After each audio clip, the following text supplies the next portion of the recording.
What's up, guys? It's Brian. I've been seeing a bunch of people asking about fixing certain issues or problems that they might have with their portable generator.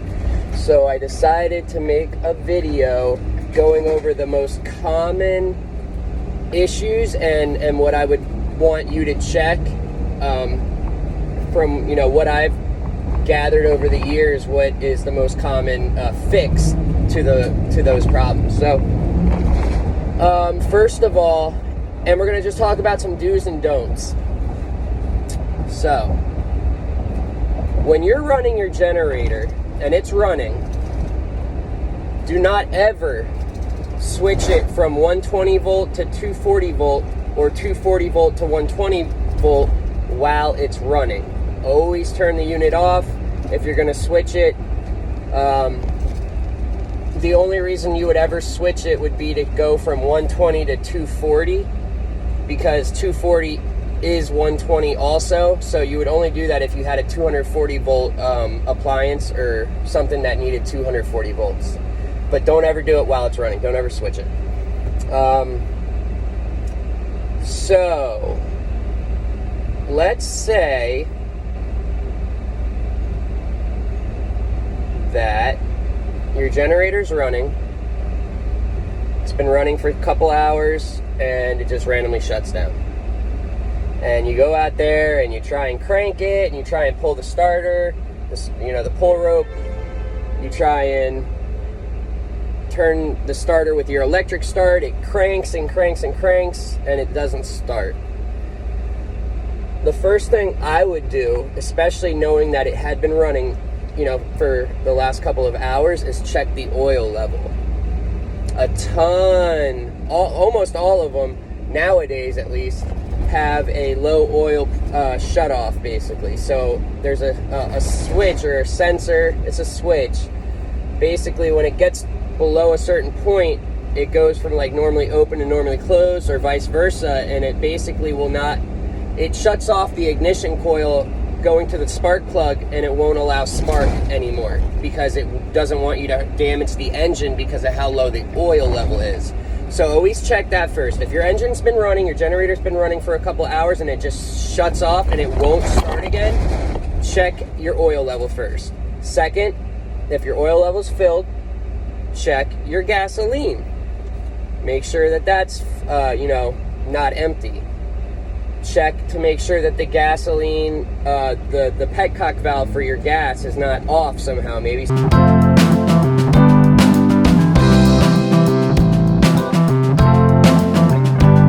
check that. You got gas.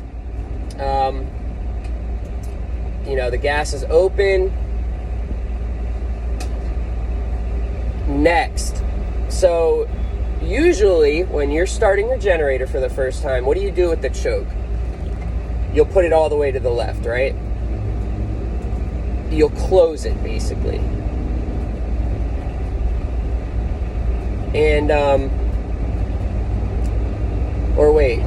anyways, you're putting it to the left, and it starts it up, right? And then it runs kind of rough, and then you switch it all the way to the right, and it runs way smoother. When you run your generator for a while, and it heats up, sometimes the generator won't start when you put it to the left for the choke. So put it to the middle and try and start it. See what happens. Had that happen a bunch. Also, and this doesn't apply to just, if your generator's been running and it won't start back up again. When you're going to start your unit, especially if someone hasn't been messing with the generator and, maybe you have someone you just hired that's going to go do an event or whatever, and he gets there or she gets there and he can't get the generator to start. I've had a lot of customers not realize that there's an on-off switch located somewhere. Most of the time it's either on the panel where all the plugs are, where your push start would be for your electric start. There are some, though, that are like behind it, kind of. It's kind of hidden. And if you have that off, you're not going to get spark. So it's not going to start. If all of those things did not work, pull your air filter cover off. It's always in the front, under the tank. If you're talking about a regular generator, if you're talking about an inverter, it's going to be a little bit different, but you guys should know and see where it is. There's always going to be an access cover on inverters that are, enclosed. There's always an access cover for the air filter to see the carburetor. Then there's an access cover for the oil to change your oil. And spark plug could be combined with the air filter access cover. But anyways, pull the air filter off. Make sure there's no gasoline that's soaking it. If you have any gas that's leaking from the unit now at this point, then that means your carburetor has gotten clogged, the float has gotten clogged, and it's basically flooding your engine. Okay? So at this point, if you had listened to what I had told you guys in my previous videos about getting a basic toolkit, you guys would have to remove a couple of screws to access your carburetor bowl. And if you actually can, if you want to, get in a tight spot with your sockets, you can remove the bowl without really removing anything else. So you would remove the bowl, you would look in the bowl, see if there's any dirt, any crap in there. If there isn't, then that's not a good sign that it is that causing the issue.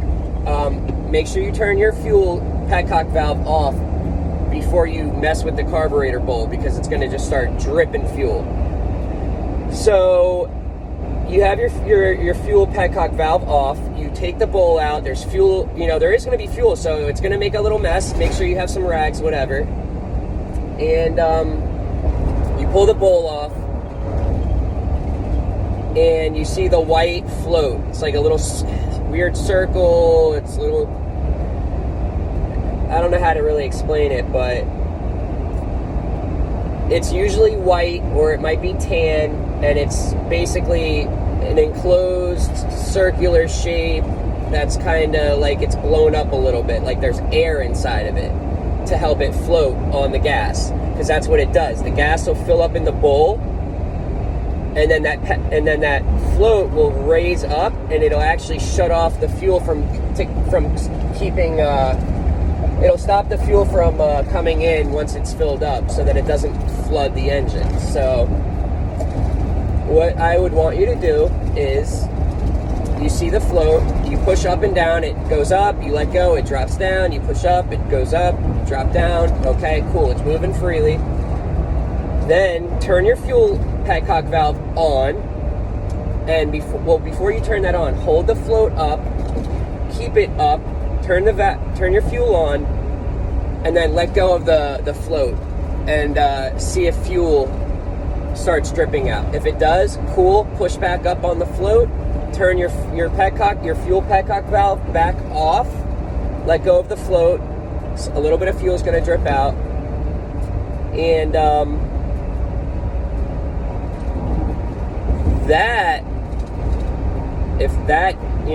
if you have flow to the carburetor, then it might be getting in more depth to where the main jet on the carburetor is clogged. And at that point, if you want to hear more info, let me know in the comments, and I'll make a video going into detail about that. You're going to need a good amount of tools. Not a good amount. You're going to need a skinny flathead, but not a small flathead. Not like some electronic one. You're going to need a regular size flathead that is skinny at the shaft, so that you can go in and loosen the main jet. So anyways, let's skip that. If that doesn't work, then the last thing I would tell you is to maybe change your spark plug.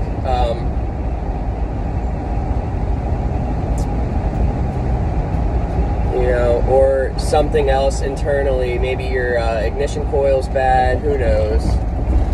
At that point, I would tell you to wait, let it cool down for a little bit, and try it again. If it does start up once it's cooled down, it could be your ignition coil. I've had those go bad when it's hot. They're on their way of going bad, and then once the engine heats up, they stop working. Let's see here.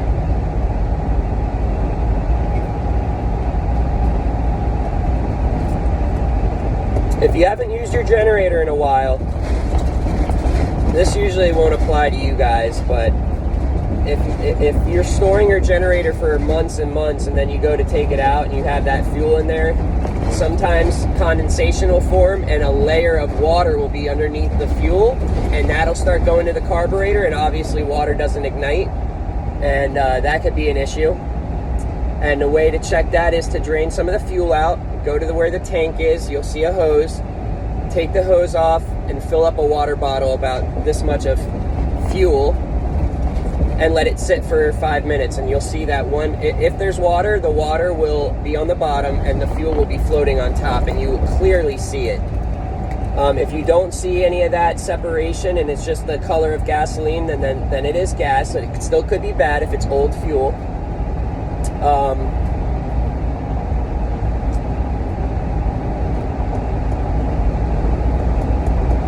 If you're ever going to use an electric start generator, where you push the button, it has a battery, basically. If your generator has a battery, then it's an electric start. If you go and push the start button and all you hear is click or zzz, like that, or nothing, your battery's dead, 100%.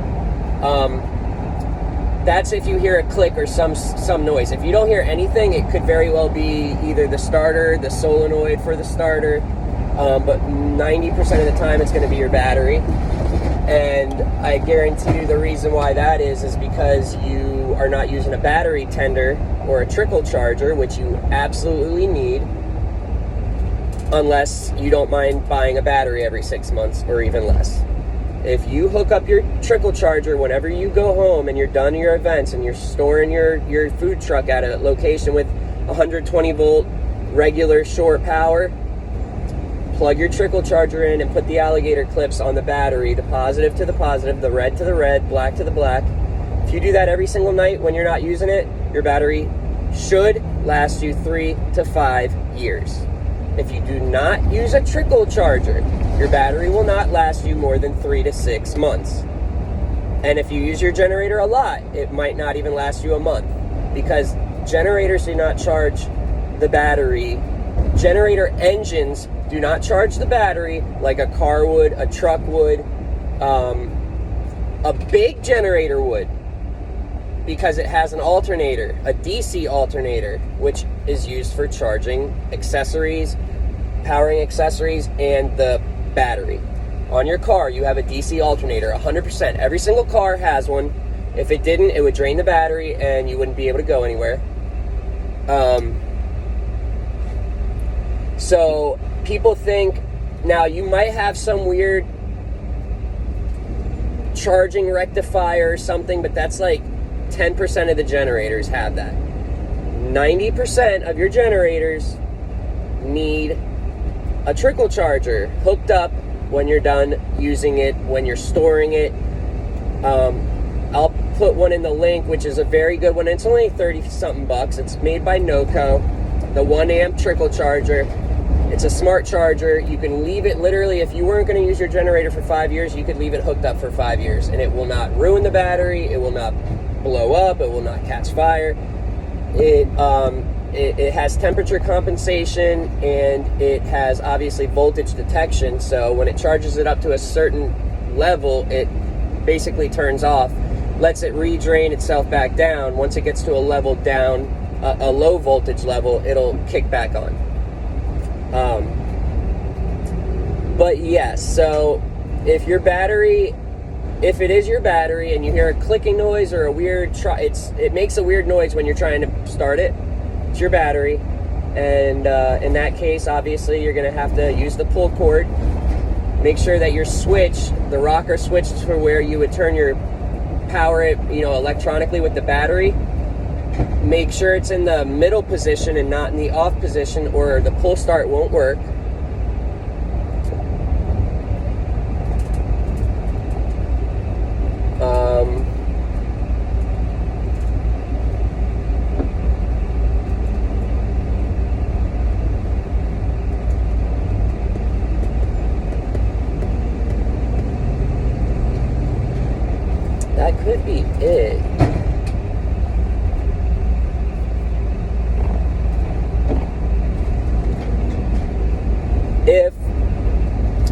start your generator, even if it's been running for a while, and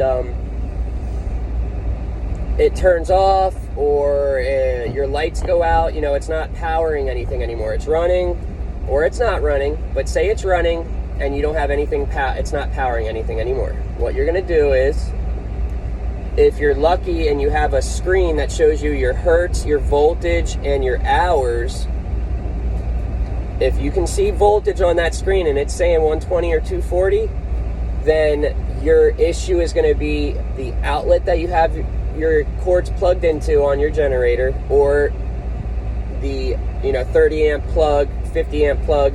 There's going to be a circuit breaker reset button. Reset that. If you have the outlets in the middle between the two outlets that you would plug into, there's going to be a test and a reset button. Press the test button, then press the reset button. It's hard to push with your finger. Usually you need a flathead or something to get in there and just kind of, get that pressure on it. Reset it, and see if the lights come on. If they come on and you go back to work and you're using something else, maybe you were using the same thing when they turned off, you're most likely overloading your generator. And the only way to really check that is if you have a light that says overload, or if you have an amp meter to measure your amperage. But in that case, what I would tell you to do is turn off whatever you don't need, use what you do need, see if it stays running. If it does, then you're definitely overloading it. Let's see.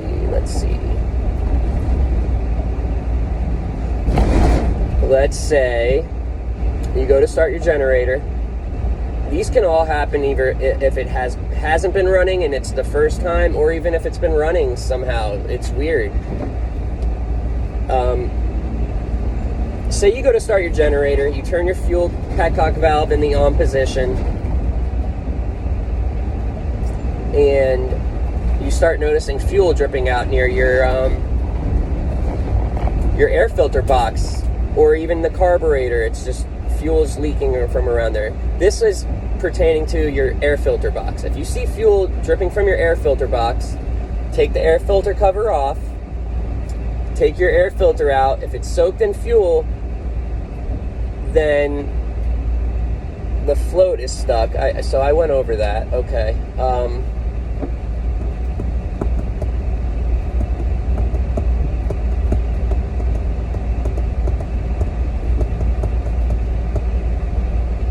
Now, in that situation where your float is stuck and you're flooding the engine and the fuel is dripping from the air filter box, there could be a possibility that you flooded the engine and there's a ton of fuel in the piston that shouldn't be there, and you're going to know that by, if you get the carburetor fixed and the float is not stuck anymore and you go to try and pull the cord and it's really hard, you can't pull it basically, like it's stuck. Most of the time it's because you flooded the piston and it can't compress the fuel. It's in the wrong,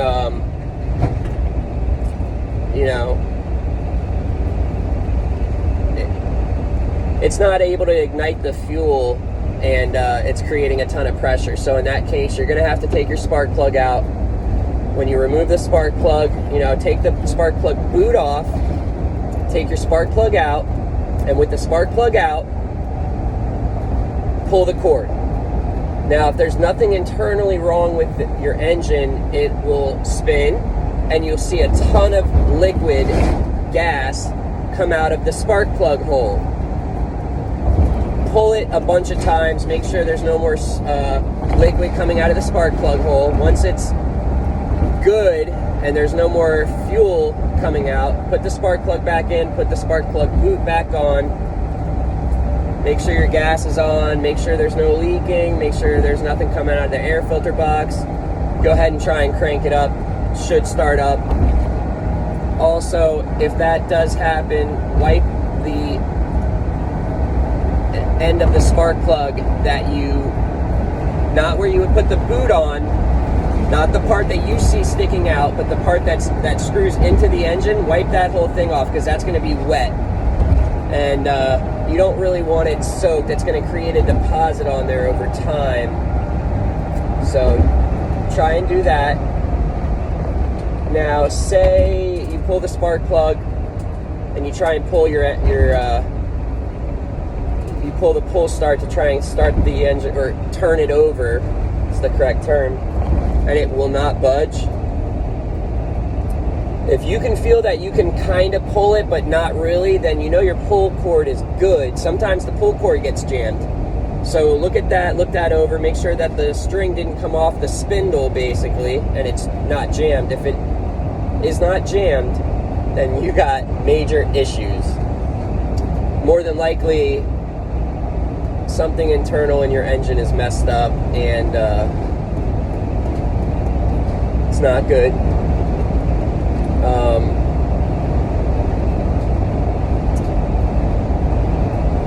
I want to touch on your oil changes. Make sure you're doing your oil changes at the correct intervals. If you had watched my video about how important that is, you would know that, first of all, there is no oil filter on a lot of the engines. If your engine does have an oil filter, cool, you still should stay up on it. But the ones that don't have an oil filter, you have no filtration for your oil. So any crap, any soot, any stuff that gets past and contaminates the oil, the heat will ruin the lubrication properties. It's going to cause your generator to not last as long as it possibly could if you continuously always keep on top of that.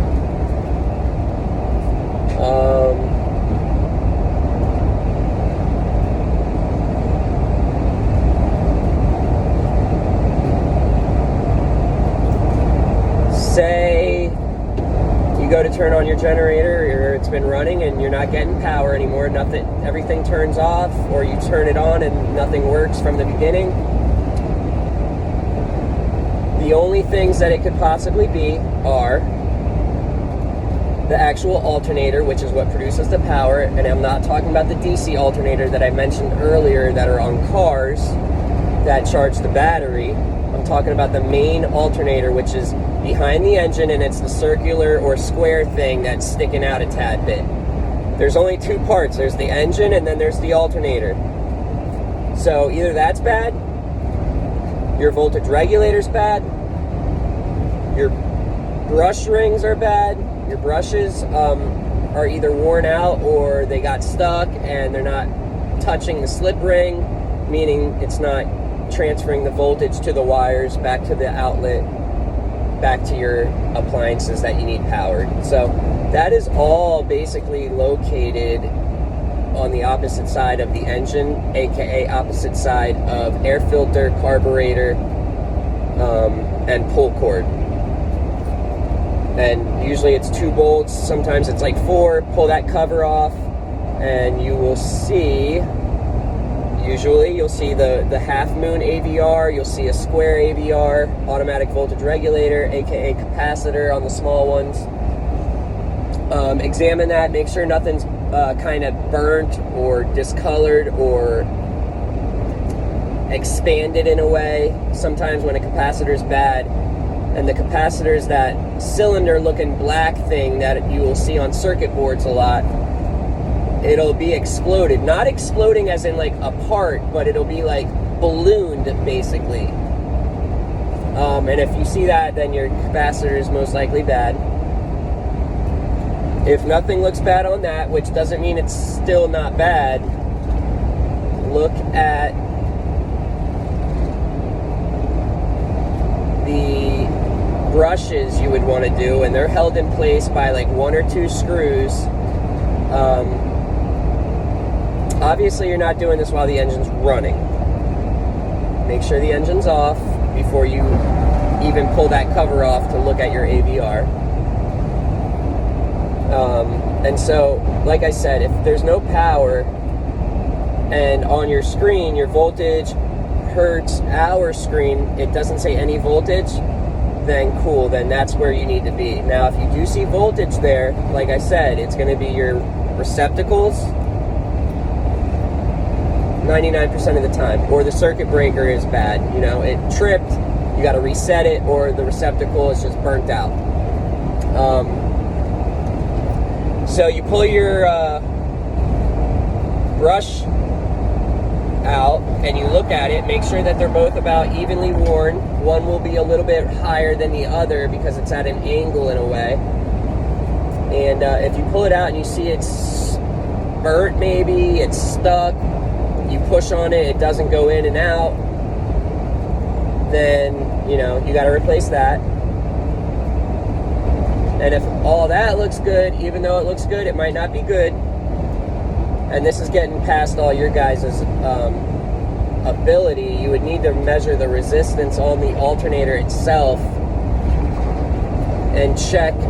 Usually you would have around 20, you know, like 15 to 20 to 30 ohms on your alternator to for it to be good. If it's out of that spec, now obviously that doesn't always, that's not all of them.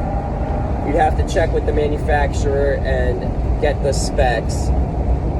If it's out of spec, then obviously the alternator's bad.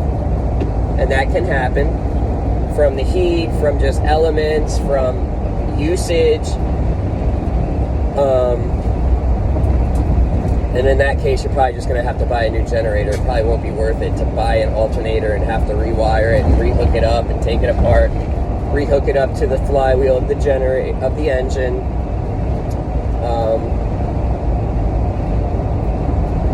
Let's see.